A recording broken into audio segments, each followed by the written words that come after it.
What's up, everyone? This is Punch Drunk Nerd. Welcome back. I'm your host this week, Ed Ball. And, of course, with me, we have...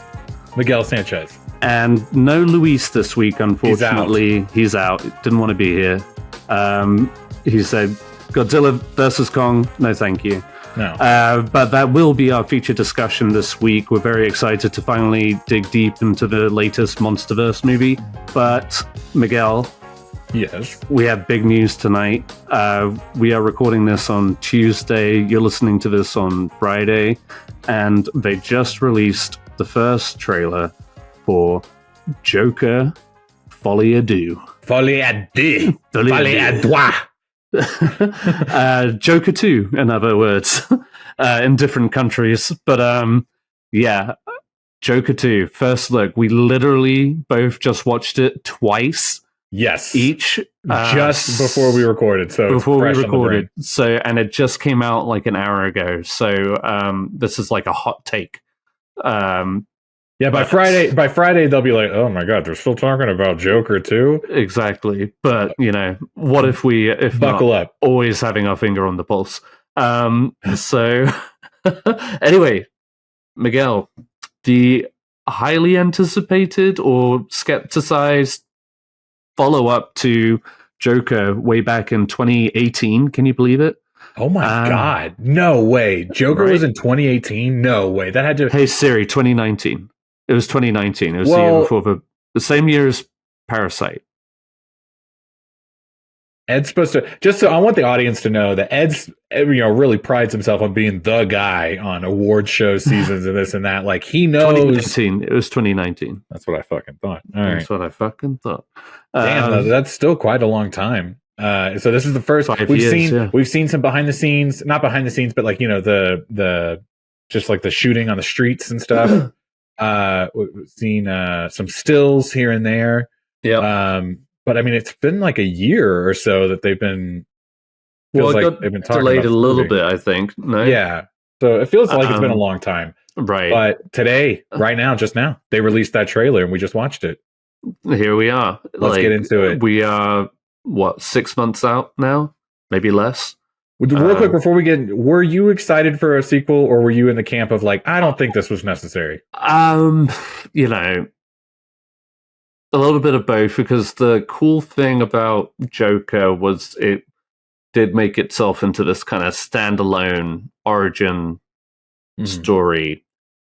And I think the whole approach to it was done so that, it could be a part of this kind of expanded universe, but not need a follow-up or anything. And it was really just kind of like one specific take on this iconic character. So, yeah, I think like most people, I was very skeptical. Especially kind of, and not to throw shade, but like with Todd Phillips being the director that he is. You know what I mean? Sorry, Todd. But like the biggest question mark on that also is like, why does, aside from the money, but why does Joaquin Phoenix come back? I mean, I guess like the prestige of winning the Oscar is also a big deal. Like, it was a big moment. It made $1 billion. It was nominated for like 11 Oscars. Yeah, including Best Picture, Best Director. It won Best Actor. It won Best Original Score that year. He's like, isn't he like the second actor to ever win Best Actor on a superhero movie, or an Oscar on a superhero movie? A second actor to win an Oscar for the Joker, baby. Well, like that's pretty crazy. I think for me, I kind of saying like I liked the first movie enough. It's not one that I go back and revisit a lot. Yes, right. But once they said Lady Gaga was going to be Harley Quinn, I was like, okay, I like Lady Gaga. Like, I like her. She chooses interesting roles, And I was like, okay, see her really fitting into his world. And she's also, and I don't mean this negatively, she's very like earnest. Like, she tries to rise to the level that she's very conscious about going into like working. She's not just like phoning this in. Exactly. This isn't. Yeah. Exactly. So, and we then, all saw that Oscar performance of A Star Is Born. Holy God. I still think about that. Yeah. So I feel like if they have just like an ounce of that chemistry, you're set. You know. Yeah. And when they announced that it was going to be a musical, I know that was kind of like you know, like I don't know if people really like that, but it just seems like a world that obviously Lady Gaga fits in well. Yeah. And we'll see. I like that they in the trailer. We'll get into the trailer talk in a second, but I like that they didn't really like. They weren't like singing the entire time like a musical trailer, you know? Well, so like in recent weeks, you know, true to studio fashion, I feel like they were just kind of like readjusting audiences' expectations from a musical to a jukebox musical, which is a very different thing. Like we're talking about movies like Moulin Rouge or Elvis Presley. If you could call that a musical, it's really more like a biopic, but that kind of deal where it's already like well-known songs and they're just singing different renditions. They're not like writing a show tune for the Joker. Exactly. And they might have an original song because you want that Oscar money. But the and I guess one thing I feel that also had going for it was in the context of the first movie, where obviously they kind of dabble with what's reality and what's not inside Arthur Fleck's mind. You could see that they're kind of leaning more into that element as far as how this musical comes into play. Right. You know, so yeah, but let's get into this trailer. I'm ready. All right. So where we left after Fleck in prison in Arkham. In the first movie, he's obviously still there. Interesting. Oh, by the way, if you're trying to avoid this trailer, you can skip ahead to our feature discussion at any time down below. So spoilers for the trailer if you're trying to avoid that. But yeah, so first interesting thing I see, Miguel, is I guess they're implying that maybe Harley Quinn is a patient already at Arkham. Yeah, that was interesting. I know I've seen iterations where she's like not a nurse, like a therapist or something in Arkham Asylum, and that's how she meets him. Right, and then she kind of not goes crazy herself, but she just becomes like infatuated with him, and then falls down that rabbit hole. And obviously, he's kind of pulling those strings too, to kind of manipulate her. But here it seems like they're both loonies in the loony bin, you know what I mean? And they both just kind of naturally have this kind of connection to each other. And the vibe I'm getting, and maybe I'm wrong, but it seems like, you know, she's maybe a fan of his, and like a lot of people seem to be, you know? Right. And she kind of like lights his flame, as it were, just to kind of like bring that out of him, because she kind of wants to match that energy, you know? To be like this like queen clown. And so it seems like this maybe romance that, I don't know, maybe that he doesn't necessarily want right away, but he's kind of curious about. I don't know. Maybe I'm reading too much. And maybe it's split too. We might also be getting like a tap into her psyche and how she visualizes everything. Like maybe these romantic sequences are all in her head, because we know, at least through the lore, that like it's obviously a very abusive relationship. And again, the Joker, the first movie being as dark as it was, you could kind of see them playing with those elements. When you say that, what I was kind of thinking about when I was watching it the first time, you're making me think this is like, maybe who's the one pulling the strings in this iteration, right? Right. Like maybe it's more her than him. Right. Because he's defeated by the end of the movie and he's locked up, he's nowhere to go. And maybe she's like, I want to pull that out of you, and I want to create and sow chaos too. Yeah. So I'm going to push you over the edge so that we can both do that together. So that would be kind of interesting take of like Harley Quinn being a little more of the dominant one in this relationship. Yeah, like flipping that around. This is just like speculation, obviously. Like we just watched the teaser. Not a lot of context in the trailer. No.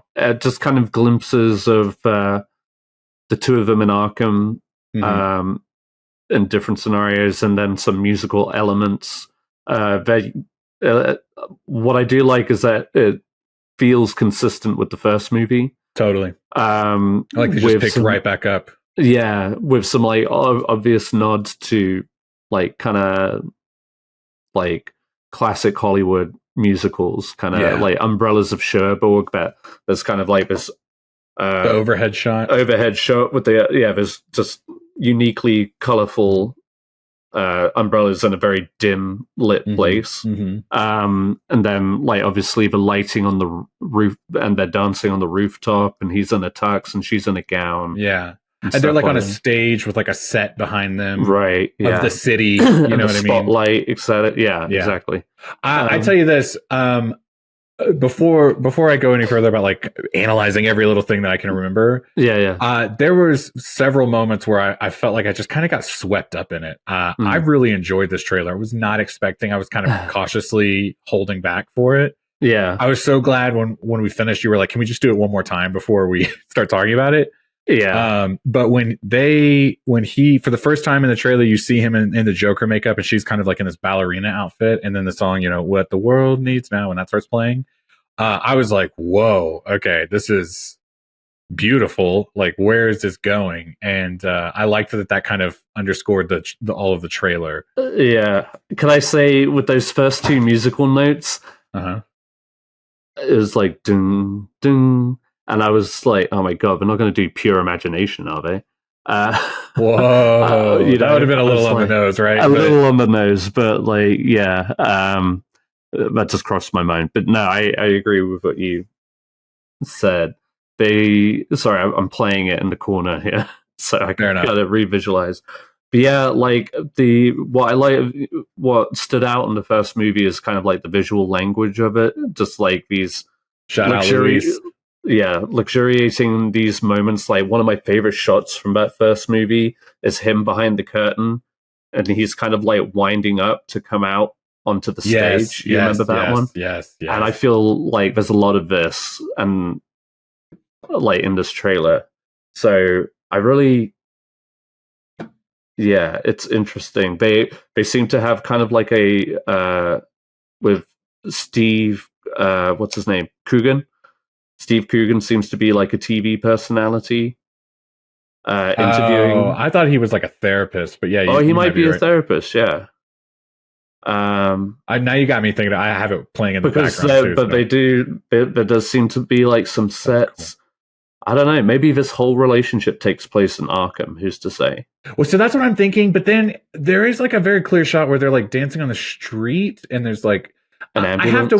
I have to wonder if they break out of Arkham at some point. Yeah, they have to, right? Yeah. Yeah. I mean, there's that shot of him running on down the street, being chased by like those versions of himself.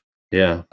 Which could all just be in his head, but yeah, like this shot where they're dancing and the ambulance goes by, it does feel very much like that's real world, not just in his head. The sets and things, that's probably in Arkham, like with them. Oh, but she's like walking up the steps at that one point to go to the courthouse.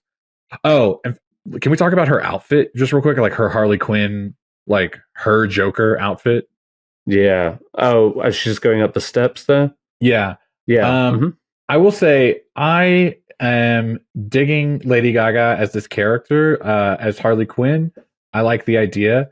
I'm not necessarily like sold on this vision of Harley Quinn's costume. Sure.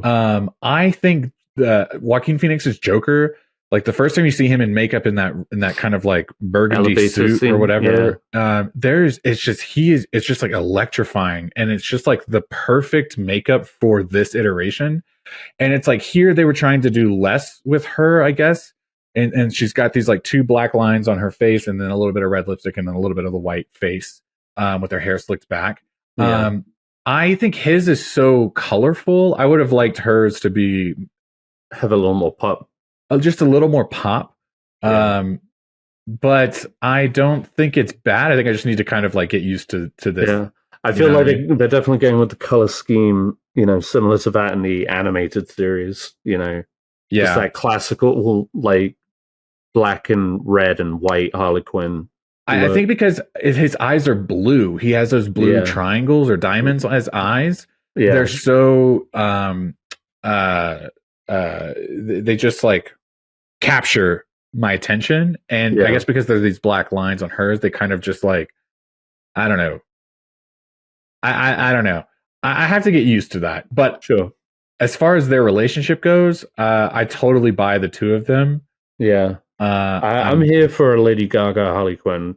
Yeah. So, like, a moment later, if you're still on that clip, you see another scene of them two kicking it down the steps, kind of like in the first movie. Yeah. And I'm assuming that's her. It's like blonde hair. I wondered if that was someone else. Hang on, maybe it could be, yeah. She also looks pregnant. Yeah, she looks... Maybe that's a dress. Well, anyway. Because it's in like the 70s. It looks like one of those kind of like short. Anyway, but yeah, it's hard to say. But look, there's definitely a shot of them like running down the Arkham hallway and when it's on fire. So it's like I wonder if they set the building on fire and escape. Yeah. And then it's like Joker and Harley Quinn are like loose on the streets of Gotham. Right. So it's like the first act or two could be them in Arkham doing the musical numbers. Yeah. And then it's like now we are fully fallen down the rabbit hole of each character. And boom, now we're in Gotham City and we can recap it. Sure. Yeah. That's my guess. It seems like one of them breaks out at some point.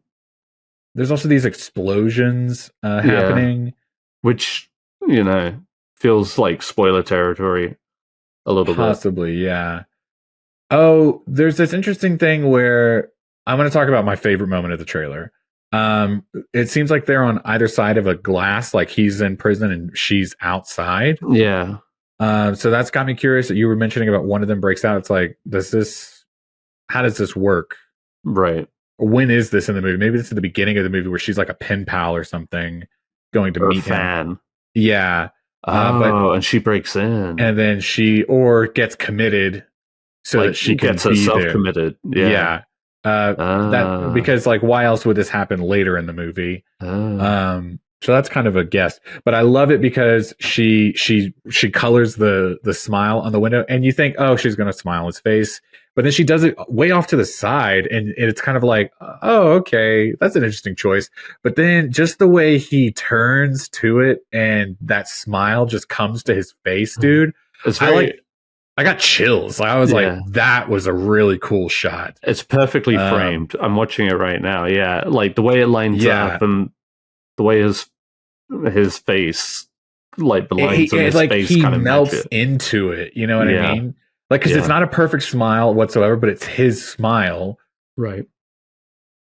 Oh man, yeah, that's an awesome shot. I love it. He looks like a kid with Kool-Aid, but then it just morphs right into it. Yeah, and it's like shots like that where you're just like, yeah, Joaquin Phoenix like really does make a great Joker.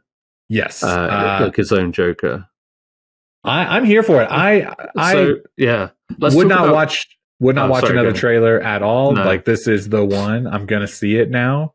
Based off of that, I understand why Luis wasn't trying to watch it. Like, because again, like there are notes where you could be like, that's you get into spoiler territory. I feel like if you kind of understand like the structure of a story, then you could probably, you know what I mean? You could be like, well just like the context of the previous movie too. Yeah. But like, okay, real quick, what are some like one or two expectations that you have and I hope this movie fulfills? Hope. I want them to actually like, I like the musical angle. I get it. Like, all in their head. They're crazy. They're in the asylum. I would be really bummed if that was the whole movie. I want to see them in reality, not just their realities. Right. I want to see them wreaking havoc on Gotham City as Joker and Harley Quinn. It doesn't have to be a Batman movie. You know what I mean? I don't need all that, but I'm like, because they waited so long to the end of the first movie for him to really become the Joker, and really after the talk show, he's on the streets for just a little bit, then he gets caught. So like, I want him in Gotham City, just tearing things up. That would be my big hope and wish for the movie. Like I said earlier, if they have like just like an ounce of that chemistry that Lady Gaga had with Bradley Cooper, or even Adam Driver, like she's, I think she's pretty good. I think she's like someone to be excited for. I agree. And so yeah, I hope like we really feel it with this relationship. And also because you just didn't feel that with the Jared Leto and Margot Robbie. We don't have to go down that road. Yeah, but you know what I mean? Yeah. I just want to feel that relationship. I want to see that on screen, finally. And also, you were just talking about them wreaking havoc on Gotham and stuff like that. I would really like to, get a really good look inside Arkham Asylum for a change. Yeah. You know what I mean?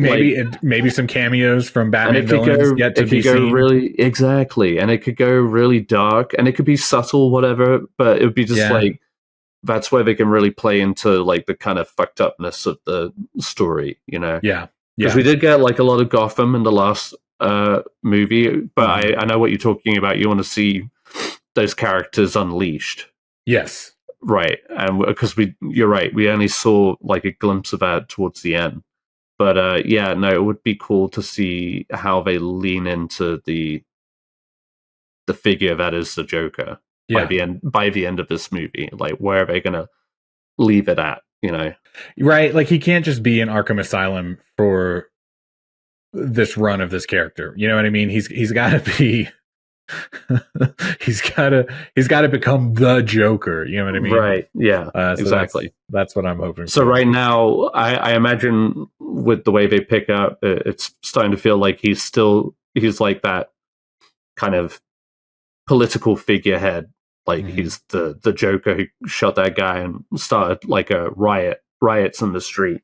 Yeah. So it'll be cool to see how the city is responding to that. Yes. Too. Yes. Oh no, cool. The Joker's out. He's on the loose, Right. So that's Joker Folie Deux. That is the very first teaser trailer. The movie comes out October 4th this year. So you could expect maybe one or two more trailers after this. But if you're just a little curious, check this one out. If you're not, and you just want to be spoiler free, that's fine. If you know what the movie was, the first movie, then you have a good idea of where this one's going. Just add Lady Gaga. So yeah, Miguel. That just means we're moving on to our feature discussion. Let's do it. Which of course is Godzilla X Kong, the new Empire. Yeah. I almost said Frozen Empire, but it's not that. Understandable. Yeah. Hang on, wait. I'm going to crack a cold one for the boys. Godzilla and Kong. This one's for me, and this one's for my homies. Cheers. Cheers, you guys. Cheers. Much love. Yeah, Godzilla by Kong has been in theaters for the last Godzilla multiply Kong. However you want to say it. I've yet to hear a consensus. But it's not a great title. It's not a great title. They were just we can't do Godzilla versus Kong again because they're not gonna fight. They're not very sing. Yeah. So it's just instead of plus Kong, it's by Kong. Yeah. So yeah. I have to say, I know I mentioned previously, but my son and I, we've been watching some of the Godzilla movies. We watched Godzilla versus Kong several times together now. And I've shown them clips of some of the other Godzilla, basically just Godzilla the first one. Because I think Godzilla 2 is terrible. But most Godzilla versus Kong is fun. But I have to say, I'm really excited for him to see this one. Me and my wife, we were kind of back and forth on if it was too much for him to go to the theater and see it. Sure. But one of the things I told her as soon as I got in the car was just man, this is, of all of the movies that they've made, this feels like the most, I don't want to say family friendly. Obviously that's not the right word, but it's it's really just the monkeys fighting each other. Godzilla comes in and fights them a little bit. A lot of cartoony. Yeah, it's not super scary. It's not a lot of, there's no guns. It's not a heavy military presence. It's just very mildly theatrical.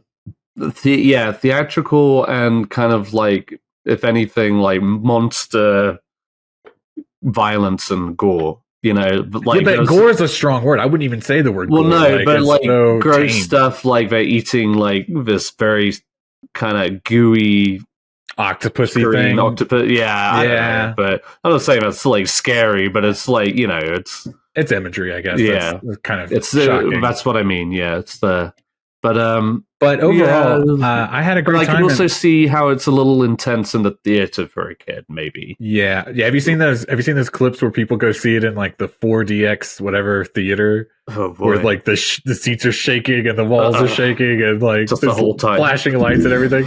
I'd be like, this is too much. It's too much. No, thank you. But yeah, let's. I saw it in IMAX, Ed. But I live in Denver, so we don't have a true IMAX, or at least the one I went to is not a true. It's one of those laser ones. Yeah. And I have to say, going to the IMAX in Houston and going to the IMAX here, you feel the difference. Like I feel here, I'm really just in a normal theater that the screen is slightly bigger than it feels like. Because when I was watching it, I was like, I don't really get the sense that this is an IMAX. And that's not just the content playing, but like the screen itself. Yeah, I was like, this doesn't. It just feels like a movie theater. But when for one of the first IMAX in Houston, like I saw Gravity, and I remember there's like a bit where she like steps off of the satellite or whatever at the beginning of the movie or whatever. I can't remember when, but it was just like it felt like I was falling into space. That screen was so big, and that room is enormous. So that was kind of a letdown as far as like, oh, I'm seeing it on IMAX. Thank God I was seeing it for free. But I still had a great time, and I've done a lot of rambling. I want to hear your initial thoughts, and then we can get into it. Did you get into your initial thoughts? Oh, I didn't. I liked it. I had a good time. I thought it was, to me, just like a quick little hot take. I think it was kind of like the best one since like Godzilla, the first one. You know what I mean? Sure. Like Godzilla vs. Kong, I think is fun, but it's just not. It's okay, but it's not fun. You know, it's just a lot of like we have to explain the story of why they have to be fighting each other. You know, and I think that kind of mucks it up a little bit. And this one, it's like you just get it. They have a couple of throwaway lines so they can catch audiences up if you haven't seen the movie, but otherwise, it's just like here it is, just go. You know? Yeah. And I think it's fun. Do I think it's perfect? No, but it's fun. Yeah. You know what I mean? I think I don't think anybody would, if they've just seen like any piece of marketing for this film, not going to this film taking it too seriously. Like you got to show up just to kind of sit back, relax, and ready to go. Just enjoy some monster mash. You know? Oh, wait, I'm sorry. Before we get into yours, can I talk about my theater experience one more time? I vented to you briefly about this, but I have to tell you in person how annoyed I was. So listen, oh God, yeah. I 100% know that I'm buying a ticket to a movie theater. There is no guarantee, right, that you are going to have this spread out seat. No one's going to sit next to you, this and that, unless you buy like a specific seat here or there. Generally speaking, you are always under the assumption that someone is going to sit next to you. Okay. I bought my ticket an hour before I went. I went and saw it first thing in the morning. It was literally the first showing of the day. People had already bought their tickets prior. I looked at the perfect seating chart, whatever, and I was like, okay, if I pick this seat right here, there's a two seats down for me. No one, like a urinal, no one's going to split that difference. You know what I mean? So I'm going to sit here. There's going to be 2 free spaces, and then there's going to be a couple over here, and that's a great spread, you know? Yeah. 15 minutes before the movie starts, I'm the first one in the theater. I jump on my map, on the theater map, to see what tickets were sold, just to make sure, like, yeah, first off, I'm in the right seat, and also there's no one next to me. And someone bought the seat right next to me, in between me and the couple, when the other 17 seats on the left of me were free. And Ed, the entire row in front of us, I was dead center, right? I had like that special seat you guys like. Yeah. That entire row in front of us, which is still basically the middle of the theater, was completely empty. So this guy bought this ticket 15 minutes before the movie and could have picked any seat in that row. He could have picked that same seat just in the row ahead of him and had that whole row to himself. But instead he sat right next to me. And I was like, dude, what smooth-brained idiot decides to buy this ticket? Like, it... Unless you're just being a troll. Yeah, and maybe I come across like a little whatever about this. Like, I should have... Like, no, it's really I'm 100% on board with you. I'm, like, enraged. I just was like... I am very aware of how close I am to people. I will even, like, if it's not, like, a crazy packed theater, like, or an opening weekend or something... Yes. I will make sure there is space so that people... can put their feet up. I mean, right? Like you just know what I mean? I'm just I don't want to be crowded. Sparse seating. There's plenty of options. Yes. And like last night, I moved when I went to go see this movie. Actually, when I got into the theater, I moved up a row because like my first initial analysis was like, it's a big theater. I can actually go up one and just kind of feel it more, and that I'm not close to those people. Plus, I snuck in a bunch of candy too. There you go. So right? You don't want people knowing. Yeah. Hey, that guy's eating candy he didn't buy at the concession stands. They don't sell those here. Exactly. That's a fun size pack. Yeah, no. So you get me. So that's what I did too. I ended up. I moved once I saw that the whole row in front of us was absolutely empty for sure. I just moved. Did you ever see the guy? Yeah, he sat right next to me. He walked in and he had to scooch around me to go sit down, which also killed me because it's like he could have come from the other way. Yeah. You know what I mean? And just sat down. But instead he had to come up my way and then get in front of me to sit down. And then, I mean, he was right shoulder to shoulder. We were both big dudes. Like, go, what are you doing, big dog? Like, and he seemed comfortable the whole time? Man, at one point I heard him laugh at something, like when I had moved up to the next row already, and I wanted to be around and be like, yeah, you having a good time, you motherfucker? No, you little piece of shit. Hey, guy, if you just happen to be listening to this podcast and you know that this is you, honestly, fuck yourself. I don't want to be mean to him. I get it. Like, I really am trying to be understanding. It's not my theater. If I wanted a private theater, I would have bought the whole theater. You know what I mean? Yeah, but come on. But it just feels like, I mean, you know what I'm saying, Ed? Did we learn nothing from social distancing? If there's 4 urinals, right? Yeah. And there's no one there, the walls, you go straight to the walls. You get as far away from people as possible. Also in an already kind of like, you're buckling in for like a 2+ hour film. Yes. Not opening weekend at all. Not opening weekend. Come on. It's just like spread out. Come on, read the room. And don't act like you don't have a choice.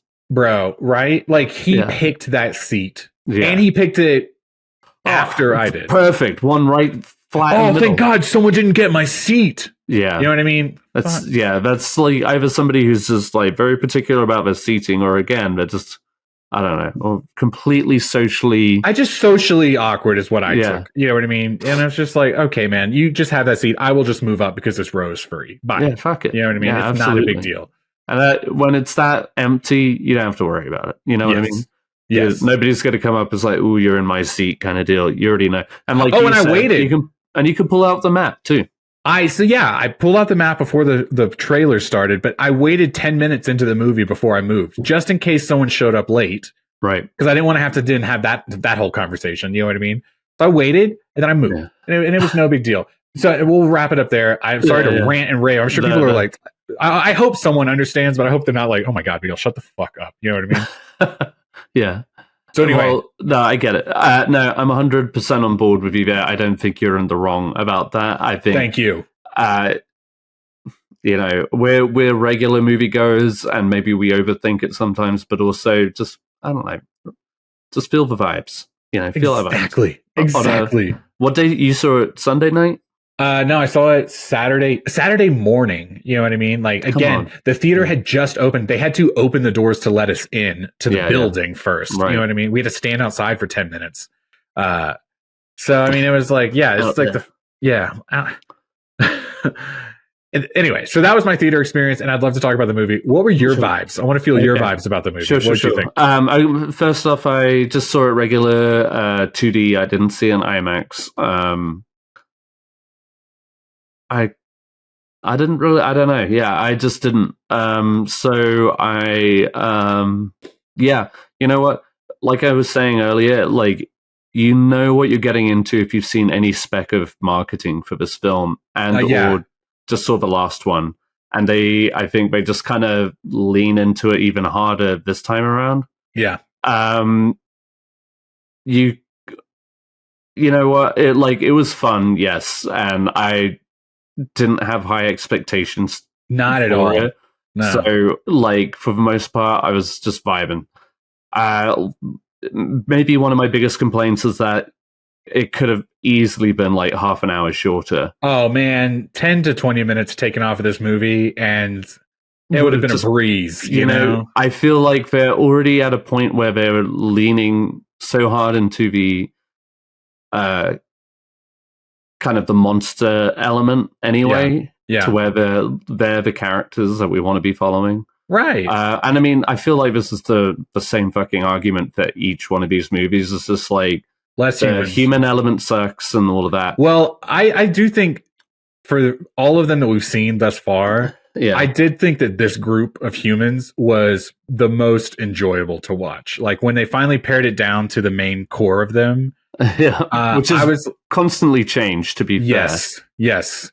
It is kind of surprising the team ups that happen in this movie. Yeah. But once it happened, I was like, you know what? I like these characters. I can handle all of them. The one super cartoony vet guy, he might rub people the wrong way. Yeah. Or the super paranoid podcaster. But I thought their little buddy comedy that they were doing, like the little mini buddy comedy throughout this movie, I thought was a lot of fun. I think Brian Tyree Henry really really sat in this role a little bit more. Like the first one, he was a little more show offy, or like just was kind of like being funny to be funny. And this one I felt like, I feel like this one is like, okay, he's a little bit more like, okay, I'm honed in. Yeah. So his bits when he was funny, I was like, oh, you are cracking me up right now. I'm having a good time. Because I like Brian Tyree Henry. I think he's great. Oh, yeah, no, he's great. And to your point, Dan Stevens, I personally enjoyed him. I thought he was a lot of fun. I felt like he was channeling like a young Michael Caine. Which I enjoyed. I didn't get that at all, but I don't know young Michael Caine. But like in a good way. I mean, like he reminded me. He's giving me like a Glenn Howerton. Wait, is that the guy from Always Sunny? Who am I talking about? Glenn Powell from Maverick. The Top Gun Maverick guy. He's in Twisters. Yes. He was giving me like that vibe. Yeah, 100%. Yeah, but like a little goofier, maybe. Yes, I don't know. Yes. Maybe that's his Britishness, but he, I all that to say, like, I enjoyed him. Like, characters like that can always just be a little over the top, a little. It can kind of make or break moments in a movie, and I felt like every time they used him, it was appropriate. Yeah, and he never felt like, this guy again, you know. And that's generally what I feel about most human characters in these Godzilla movies thus far, you know. I think all the cast did the most with what they got. This is a franchise that's not well known for its great character development, as we already said. But so like aside from like the time thing, you know, I'll get. There were a lot of things that I did like genuinely enjoy in this, but like one thing that kind of just like softened it for me, and this is kind of like one of the things I didn't like it in the previous one was, and I'm talking about my penis. I didn't want to say it. I was trying not to. You snickered, but yeah, it's like I walked into that one. That's what I meant. My bad. The one that lessened it for me. I'm sorry. But just like generally speaking, I guess when it comes to these monster movies, at least these last two, they've just started to feel a little cartoony. And I know not every cranked up like that camp or whatever. Yeah, and I didn't come into I really did not come into this movie expecting like Godzilla -1 or anything. I knew exactly what this was. Right. And it didn't change at all. But what I do enjoy about monster movies is that kind of gravitas to characters and moments and fights, like something that just feels like heart pounding. And whilst there were a lot of cool elements to this, I never felt that. You never felt like on the edge of your seat, in awe. And to be honest, the more like because we see so much of them, and because they are the focus of the story, the scale, you completely just don't consider. You don't feel the scale of it. Sorry. Go ahead.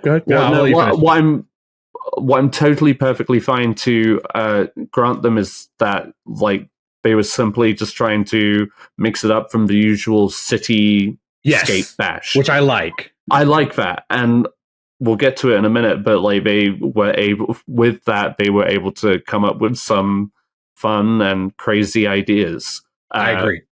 And within this, but so it was kind of like a give and take thing. Like I said, you kind of take away the dramatic emphasis of the characters of the monsters specifically, and you need a villain, you need something for them to fight against. Like in the previous movie, it made sense that they were fighting each other, and then having like Mecha Godzilla thrown in at the end.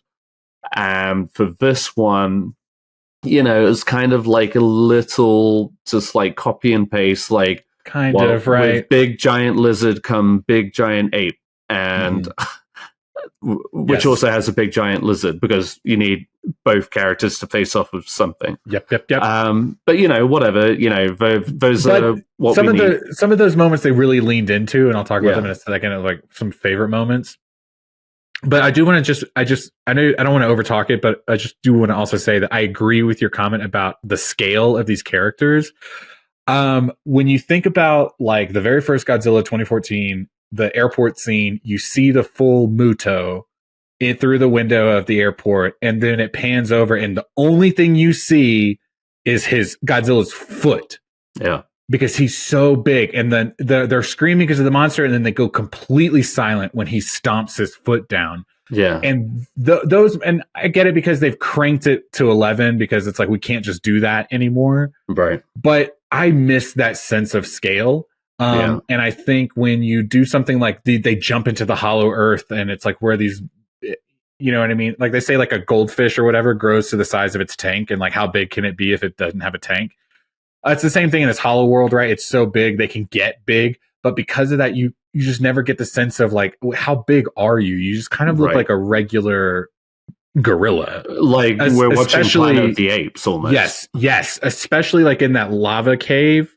It's really hard to get a sense of like, oh, you guys are big, you know? Right. Mm-hmm. Like the more, if anything, it's like the deeper they went, it felt more condensed and like shrunk. So even that, and that was one thing. I was like a little repetitious. I was like, okay, well now they're just like going into different levels of the center Earth. Or how many Hollow Earths are like there? A huge difference between them. They're just layers. They're just adding layers to the onion. You know what I mean? Yeah. Again, it's fine. Whatever. And it keeps the story moving forward without being repetitious. I get it. Yeah. Another complaint of mine, I'm Team Godzilla, and there wasn't enough Godzilla in this one. Can I tell you, just because you said it just now? Yeah. Can I tell you, I'm Team Kong. Like, I know you are. 100%, dude. Like, the more I see that big ass gorilla up there, I'm like, dude, I like you, dude. Man, you're cool as shit, man. I got that vibe. I think it's because he's got this like human connection, and it's like Godzilla is on like this territorial hunt, right? Like he's always 100%. Like defending his territory, and King Kong is kind of the same way.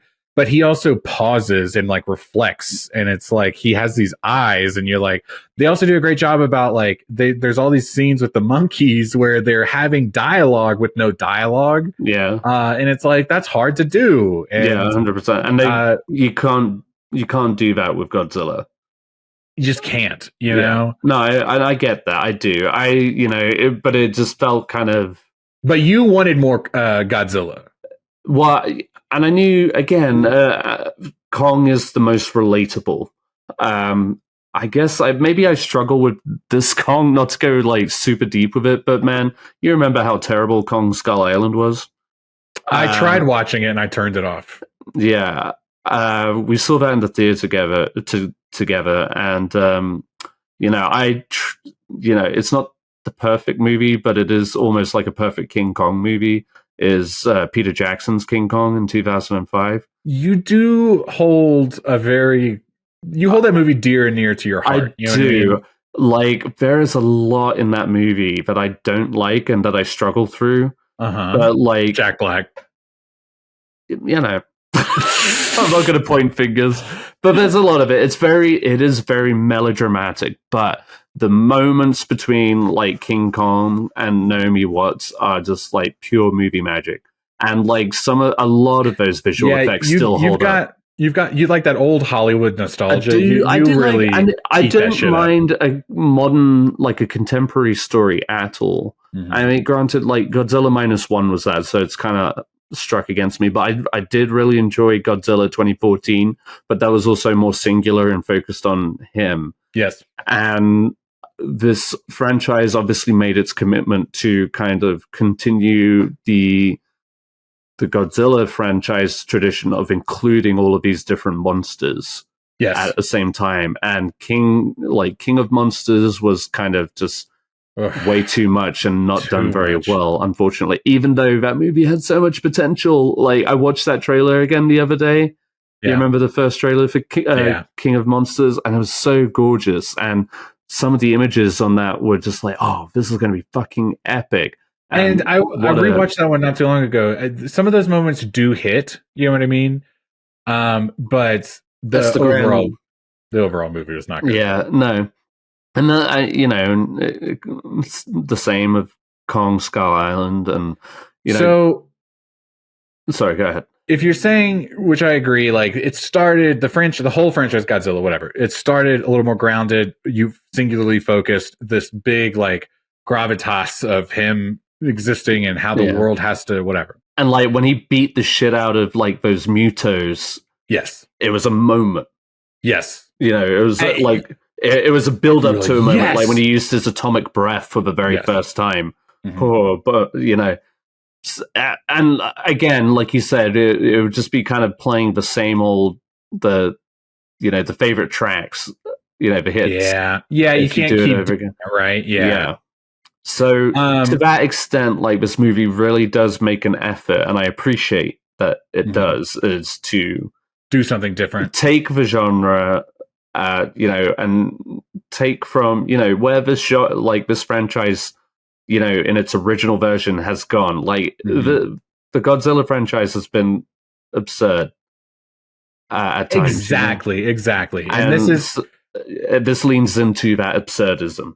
Right. Or absurdist. Like all the James Bond movies weren't the Daniel Craig movies. You know what I mean? 100%. Like 100%. Sometimes you're going to, and that's what I mean. Like you come into these and you do kind of long for those moments, but this is what they give you. And if you're either on board or you're walking out of the theater, you know what I mean? Like, yeah, exactly. This is just popcorn entertainment. 100%. It is like, to me, the perfect popcorn movie. You know what I mean? Right. Like you just turn your brain off. Go have fun. There were some silly moments, but all of those silly moments generally made me go, wow, that was fun. You know what I mean? Right. Yeah. Can we get into some of those just real quick? Oh yeah, 100%. I mean, sorry, real quick. It's like the very start of the movie. If it doesn't tell you what this movie is about to be, but it felt like almost like the Nickelodeon Awards featuring Godzilla and King Kong. Because they're both they were catching up with the monsters. They were both fighting something, and then they were killed something that got goo all over them. Yeah, and and then it cut to this very stylized kind of 80s looking, and I loved the kind of like 80s needle drops kind of thing. Throughout the movie, it felt. And that's the thing. What I appreciated was that it was basically replicating kind of like an 80s style monster flick, told in modern times, but like all the beats kind of thing. So I appreciated that. It's like it's not just like dumb fun. Like you could tell. I think it's Adam Wingard, the director. Like he put, there was some thought to this. But yeah, anyway, so that title sequence. But yeah, what are some of those moments you were talking about? So the first time, to cut a little later in the movie, the first time that Godzilla and King Kong like actually bump heads, it's pretty late. Yeah, at the pyramids. Man, if you thought that shot in the trailer of Godzilla jogging alongside King Kong was silly, and you were like, I don't know if I can get on board with this. Dude, that shot where Godzilla like picks up King Kong and like suplexes him behind him, you know what I mean? He does this like wrestling move where he's like, I was cheesy smiling. I was like, this is so fun. I love this. I'm having a great time. This is so dumb. Yeah. One thing to know about this movie is that it absolutely defies the laws of gravity. 100%. Physics. I don't think nothing looked natural. Yeah. But I'll take it. One big eye roll for me, and you better believe I kind of like did the research today. But like, one thing I was just like, oh, come on, is having Godzilla curl up inside the Colosseum. I was just about to ask. That was like his little like crib. Yeah, I was like, oh, it does look like an egg, I guess. But like, you're telling me, like, cut to Godzilla actually trying to step in that? You think he's like tiptoeing inside the center of the Colosseum? This movie really made me think about how the world is interacting with these monsters, like, in not severe monster moments. You know what I mean? Yeah. Like, imagine the NRG Stadium in Houston, Texas, right? Like, imagine Godzilla just laid down there. And the whole rest of the city is like, what? They're just there. Are they keep going? You know what I mean? Like, where is that? Rome? Is that where that is? Like all these just like Italians are just like, hey, give me an espresso. Or whatever. The Colosseum is closed. Hey, what is a pizza? Or whatever. Yeah. Like, I would. It's okay. When Godzilla stamped his foot in that first movie, right? He tore up the city, whatever city they were in, to kill the Mutos. San Francisco. Like, it's like this big catastrophic, like, governments have to get involved to like house these people, like homes are destroyed. And this time, like, Godzilla's like taking a nap and you're like, what do we do? You know what I mean? Like, I'd be panicking the entire time. I'd be like, what the fuck do we do? Like, Godzilla's there.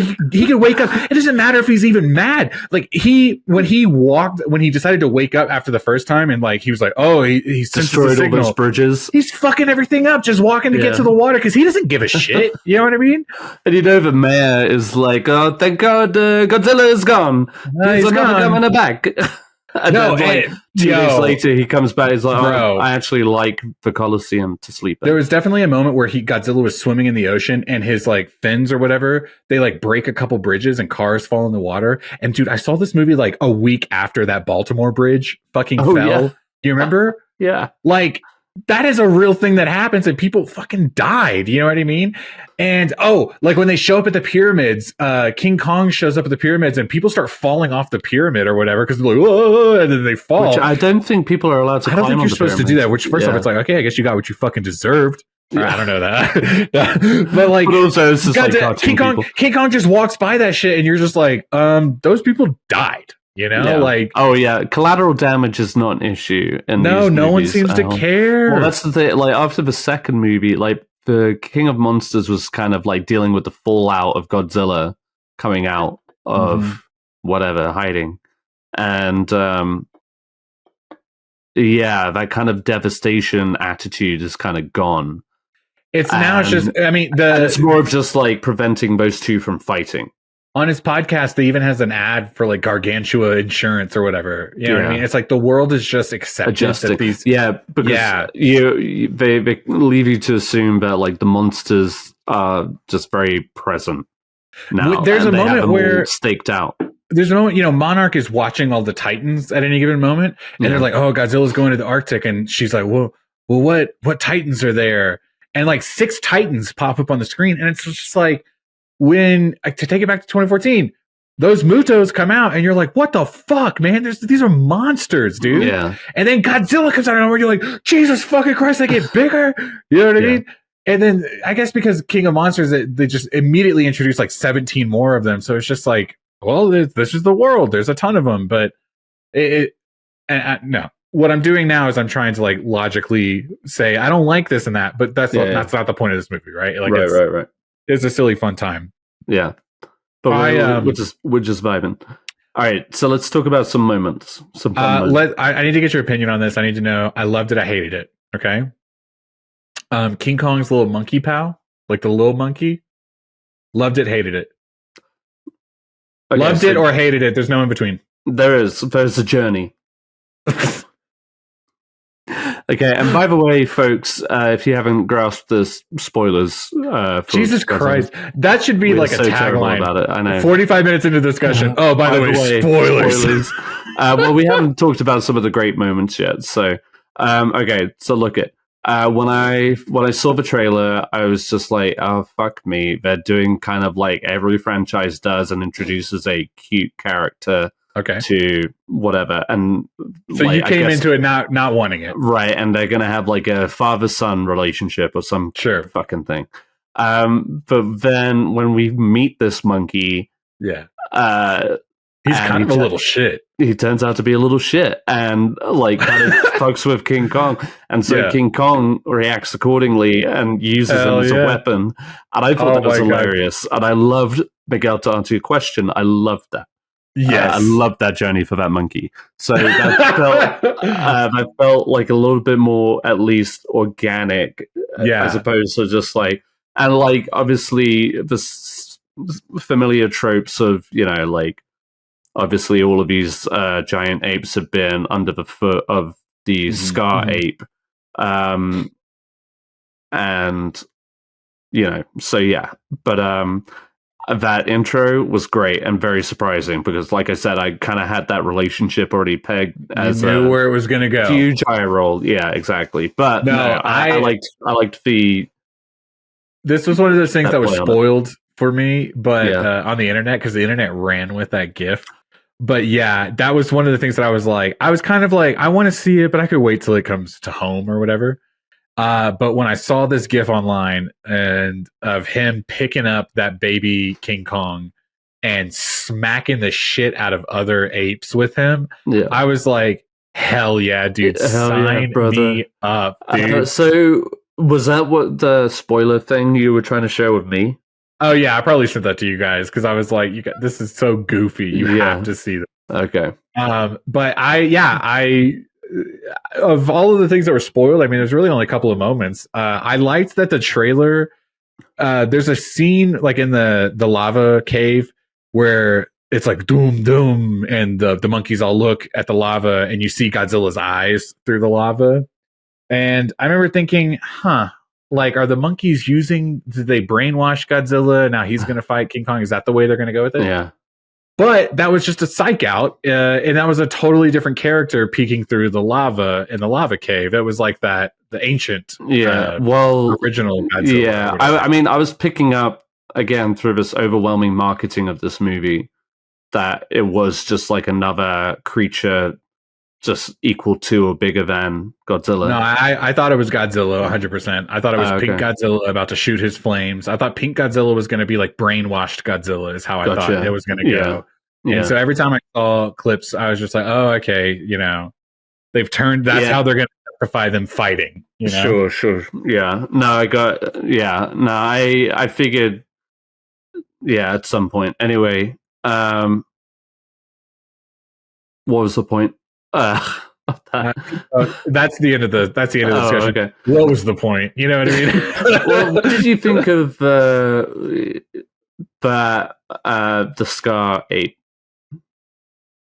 Man, here's the thing: is there has to be a bad guy, right? And it has to be a big titan because it has to be something that can.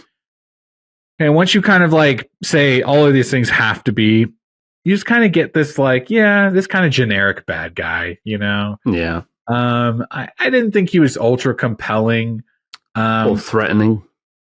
No, only because it's like, I mean, okay, maybe him and King Kong battle and he beats the shit out of King Kong once, right? But Godzilla's going to show up at some point and Godzilla's also going to be there and it's the two of them plus whoever else fighting this thing and it's like he doesn't stand a chance kind of deal. Right. I did like that he posed enough of a threat. Like, I liked that Kong, when he showed up, he was like, first off, I love this element that Kong is looking for his family. He's looking for people like him. He wants to have a community, right?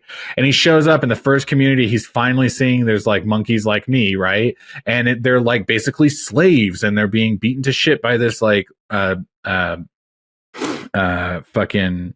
what's the word I'm trying to say? Dictator, you know what I mean? Of a leader. And he immediately stands up for him. It's like he doesn't know them, but he's immediately like, no, that's wrong. I love King Kong. I love the way they've made him in those movies. But I lost my train of thought of what I was going to say. I I don't know. Oh, I liked that he beat the shit out of Kong. I like that Kong got beat up first. You know what I mean? Yeah, 100%. And I had like a motive to really want to delete this person. Or upgrade to, like, because Godzilla was kind of doing this upgrade thing. Yeah. But like, considering, I guess it was Godzilla who shut them in the center Hollow Earth or whatever, that they would have had more interaction. Yeah, a little that bit. Seems like give Godzilla a little something. Like, he gets like first, dibs. What do you call it? No, what do you call that on like posters and stuff? First credit, first billing, top billing. Yeah. Like Godzilla and Kong. But no, this is Kong with Godzilla. Yeah, and featuring introducing Pink Godzilla.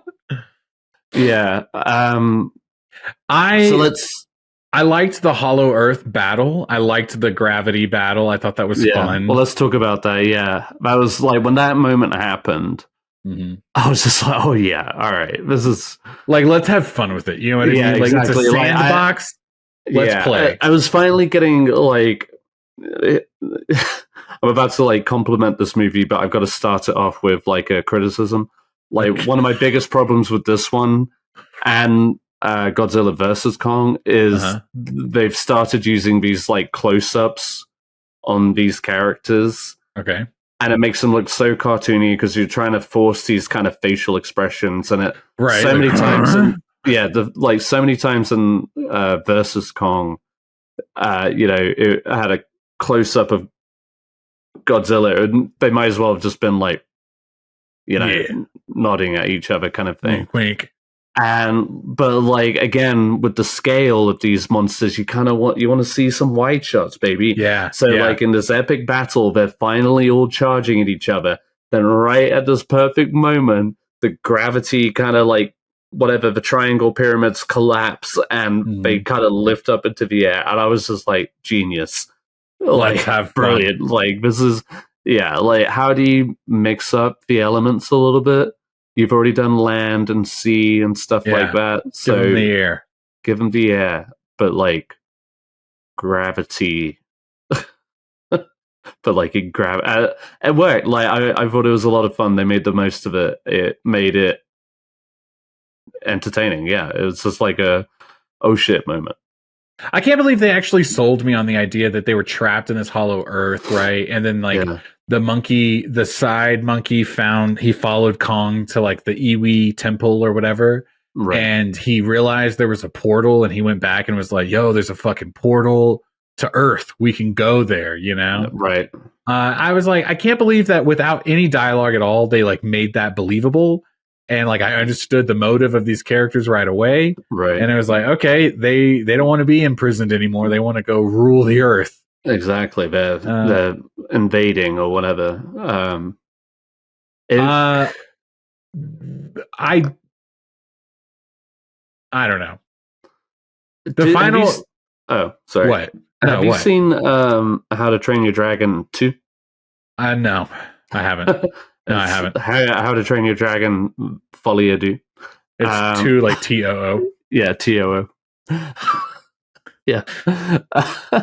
So how do you drain your? I said drain your dragon. So that was a porn spin. Like that wasn't the same movie. I watched a different one. Anyway, so like in that movie, they start exploring like more dragons, and there's these two factions, and this like bad guy who uses the dragons as kind of slaves and tools of war and stuff like that, and he has this giant kind of like ice dragon too. And they they fight these other ones. It just felt like a lot like that. You felt there was a similar thing. Not that it was just I didn't feel like, oh, this ripped off How to Train Your Dragon too. Right. They did my boy Hiccup wrong. Good reference. That's his name, right? Yep. Hiccup and Toothless. Good job. But like, Yeah. Anyway, man, visually, that's just like that's Ice Dragon or whatever. Speaking of this Ice Dragon, man, there was a moment where the Scar King is riding the Blue Eyes White Dragon, and they're running at each other. This is the shot, right? Oh, hang on. Do you remember when I mentioned when I saw Killers of the Flower Moon? I told you like there was like a pivotal moment where like this all of these story elements just come together. I'm not trying to spoil Killers of the Flower Moon right now, but like where they like reveal like a kind of a twist to that movie. And I don't know if you remember the guy next to me, I said, got up and went to go pee right before that happened. And it's like he missed this like pivotal moment of the movie. Same in Godzilla versus Kong here. That scene where they and they start running together. Right before that, this dude got up and went to the bathroom, and I was like, "You missed like the shot of the movie. Like, how are you going to walk away?" Oh, I saw this in the trailer. Which I was like, "Man, no, you want to experience that." But no, and that when they're running, did you come for? If not that charge, I needed to see this big hipped ass lizard like run. No. So he hops on the ice dragon, and Godzilla and King Kong are running at him, and Kong jumps on Godzilla to ride him. You know what I mean? And they run at each other effortlessly. Come on.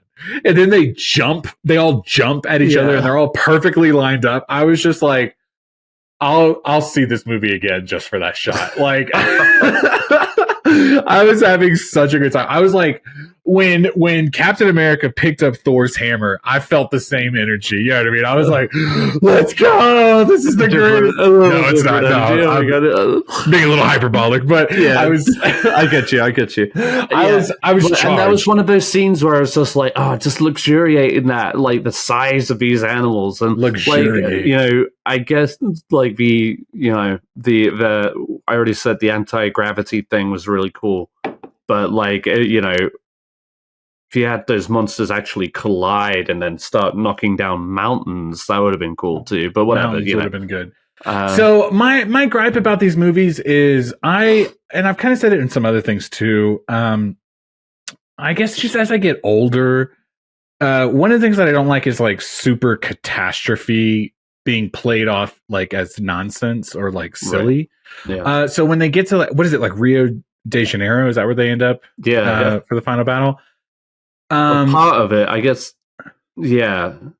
Because they get into a city, you know what I mean, and like he's whipping the thing, he rips a building off. Every single character is knocking into buildings left and right, and just for me, it's like maybe it's because we lived through 9/11 or whatever, but it's just like to me, like these are very traumatic moments. Like people are dying, and they just never really like make a big impact in these moments anymore, because it's what are we here for, right? We're here for the monsters fighting each other. Yeah. That's we want to see him throw a building because that's fun, and I get that. Yeah.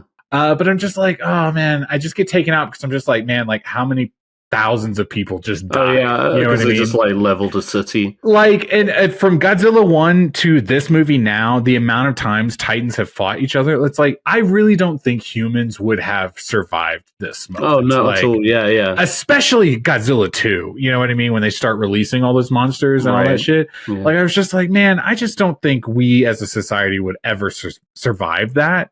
No. And yeah, so those always kind of take me out. Sure. It's also, I mean, again, it's like that interesting, especially throughout this entire like IP, it's that interesting juxtaposition of very campy visually, and theatrically, and then also you have these serious ones like Godzilla -1, where those moments are impactful. Very impactful, and you feel the human element to it, Well, that's why which is obviously not the vibe of these movies. Again, it's just one of those things that what you're getting into. It's they are literally just saying like smash, like they just like we were talking about it. Godzilla is literally taking a nap in the Coliseum. Exactly. They knocked down the pit. Like everybody last year for the Napoleon trailer were just like, "Ooh, there's a battle next to the pyramids." But then this one, they just knock them down. Fuck it, yeah. No, I know. I just wish, like, you're not wrong. I mean, that, and it's, the same argument was made for like Man of Steel, especially, and that's a movie that takes itself very seriously. Whereas this one, obviously, again, it's more cartoony. Like, why? Right. Yeah, just like, why did it even show up in Rio de Janeiro? Like, of all places, I don't know, but.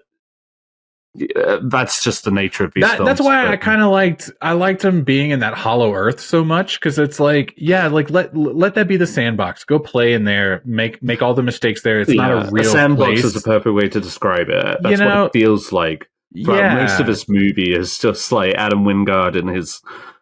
He's like playing with his toys. Yeah, it's just like, and that's fine. That's a lot of fun. Like I really did have a lot of fun. And I guess with the pyramids, and I don't mean to be insensitive, but like the pyramids, however regarded they are, like they're empty, you know what I mean, for the most part. It's not like people are in there. It's not like civilization is held up in those pyramids. So when you knock over something like that, when you knock over the Statue of Liberty or the Eiffel Tower, like those are, yes, you don't want those things to happen, but they're like just physical beings and not like humans, you're mixing like famous monuments. That's just like tale as old as time as far as like world destruction movies, basically, like Independence Day and all of that shit. It's like the White House getting blown up, exactly. The Empire State Building in Godzilla '98. You know what I mean? Or Civil War coming up. Like those. Yeah, it's those images that makes it a worldwide thing. New York is on fire, or like it's just like famous locales that you can recognize. But I feel like that gripe, that is just a personal one for me, and it's like it doesn't take away from the movie at all. Like it is a fun time. It's a fun popcorn movie. I am kind of hoping that me and the boy will go see it in theaters before it's out, but I'll also watch it at home. I think like I know, like once it comes out. Feel like I think Lily genuinely was just kind of like a little intimidated on the big screen. I get that. It's like those big monsters, they can be scary, absolutely. And in a kid's eyes, even more so. You know what I mean? Like, I'm a little worried about that, yeah. Like, it's a little rough, like Godzilla, Kong, they have that first intense fight. Oh, yeah, that like... that like old gorilla or whatever ape tries to help the baby one, and then Scar Ape just kicks him into the lava. Man, I don't know if that's in the trailers or what, but I was in the car and I wasn't even mentioning that moment. I was just kind of talking about like that cave scene in general. Yeah. And the boy was in the car and he goes, "Oh yeah," and then he pushes the other one in the lava, and I was like, I don't remember that happening in any trailer that we've seen thus far, but it's just like he knew that was going to happen. And interesting. Yeah. And I was like, yeah, that does happen. Yeah. But that was like, oh shit, kind of thing. Yeah. But no, I mean, it's a fine line, but like these movies are so goofy. It's hard not to just kind of get swept away in it. That's why when I complain about seriousness of it, it's like, no, this is not that movie. You know what I mean? Like it is goof. Exactly. It's goof. Like, it's pure goof. Yuck. With a capital. Yuck. Yeah. No, I mean, so that's what you should put on the poster. I get it. Like, this is maybe not the best one of the whole franchise, but I think it's really fun. And I liked it a lot more than some of the other ones I've seen. Yeah, 100%. So I'm all for it. It embraced where it was going, kind of thing. Like I did mention a second ago that I started a rewatch of Kong Skull Island. Yeah. Ooh, those consonants were hard for me to say. I've been drinking. But I loved that he looked so young in that movie. He looked like a spry Kong, you know what I mean? Right. Like he's got this early kind of early like 20s. And now he's like grayed, weathered. I love the looks he shot at all these things. Like every time he looked at the little Godzilla, a little King Kong, he was just like, man, I see so much of myself in you. You know what I mean? Man, I don't know why this just reminded me, but like I think my biggest overall issue with this thing was that it was just way too long, and one of those reasons was just like I forgot that we went through a whole like literal series of scenes where they were dealing with Kong's toothache. You didn't like that? Like, I mean, like we're really going this far just to kind of get the story going. Like, spare me, please. Like, I would have shown up 30 minutes late for this movie if, we could have just skipped this. Yeah. Just like little bits like that. Just like hone it in just a little bit. You're not doing us any favors by trying to make us care with these human characters. I feel like you could have just kept it with Rebecca Hall and the daughter character. Mm-hmm. And kind of just followed their journey. They're the ones who are deeply connected to Kong. Clearly, they did away with all of Godzilla's human side characters. Thank God. I mean, for anything, just for brevity's sake, kind of Kyle Chandler was already being kind of pushed off to the side in the previous film. I liked him the most of that group. Oh, yeah. I loved Kyle Chandler more. Yeah, you know what totally. I mean? But everyone else. But at this stage, it's like, we don't need it. Like, if you need to follow a storyline, follow them to her origins, and that's fine. But, like, good fucking Christ. Like, be creative, but, like, let's use brevity, too, in certain things. Like, it's a little gratuitous at times. But overall, it was fun. I had a good time. I wasn't like, it was silly. It checked off all the boxes. Godzilla versus Kong was kind of nice because it was during the pandemic, and it was just big, stupid fun. And it was just like the two monsters fighting, and those fights were a lot of fun. And here it's a similar kind of vibe. So, yeah, we did it. Let me tell you this. Do you feel like there could be another one? Either Godzilla or King Kong separate or both together? I was wondering that, but it's also like, where do you go from here? Like, obviously, we've kind of reintroduced Mothra, which we haven't talked about. That's true. And I always thought it was weird that they cut out Mothra since, as far as the franchise goes, Mothra is a pretty big part of it, and they threw away a lot of those characters in King of Monsters for whatever reason. Like Rodan, Ghidorah, these were like major Godzilla adversaries, and it was just kind of like too many. I think that second one ruined the pace of releasing those villains. You know what I mean? Oh, 100%. They really, like, you want a monsterverse something? Spread that shit out. Spread that shit out. Like, because it is a Godzilla film at the end of the day, or whatever, a monsterverse film.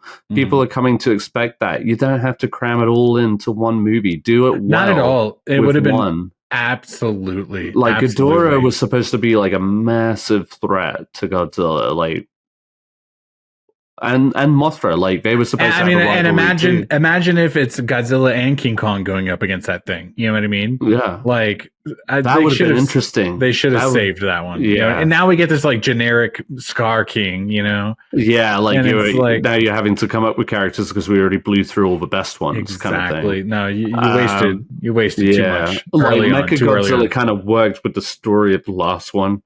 Yeah, that's kind of an appropriate one. Yeah, absolutely. Like, that could have been the stepping stone to, the big bad is coming. Yeah, because how do you top it from there? You don't. Exactly. So. Like, Godzilla's kind of already declared king of the monsters, kind of thing, and you kind of get the impression, because like whenever King Kong comes up to the surface, Godzilla kind of beats him up again. How many times do I have to teach you this lesson, old man? That was also another thing, is that there's like a sound clip, you know what I mean? It's like he roars and then he does that like guttural, like, you know what I mean? Where he like breathes in or whatever. There was one point in the movie where it was like, damn, that doesn't even look like it's synced up to what his body's doing right now. Like, that has just become like the general sound of Godzilla, like play. Exactly. Yeah, play. Like, man, that doesn't feel like he's actually doing that at all. And it's Bring back James Earl Jones or whatever. Come on. Yeah. Nah, dude. But, listen, I think we talked it. It's a fun movie. Go see it. Yeah. Don't go see it. Who cares? If you're going to go see it, kind of thing. It's just one of those movies. Yeah. But yeah, it's empty. This is Luis. I hope you get to watch it and enjoy it wherever you are. So that is the end of our feature discussion for this week. Miguel, well done. We did it. We did it. We did it's a short episode for tonight. It was a short hour and episode. A half. Yeah, that's not bad, man. Oh, we did it. And we got a new trailer too. So come on, we're at the top, babies. Who needs Luis? Luis, don't ever leave us again. No, we did all right. But so Godzilla by Kong. Are we gonna go further? Nah, that's it. That's it for this week. We'll talk to you more next week. We don't know what we're going to be talking about next week. We do have Alex Garland's Civil War coming out this weekend. I kind of hope it's that one. I hope it's that one. Yeah. I definitely plan on seeing it. But until then, it's been me, Ed Bull, and as always, Miguel Sanchez. And hopefully next week we'll be joined again by Luis Gonzalez. But until then, laters, Gators. Ooh. Going back with an oldie. Or like Godzilla would say. Bye, guys.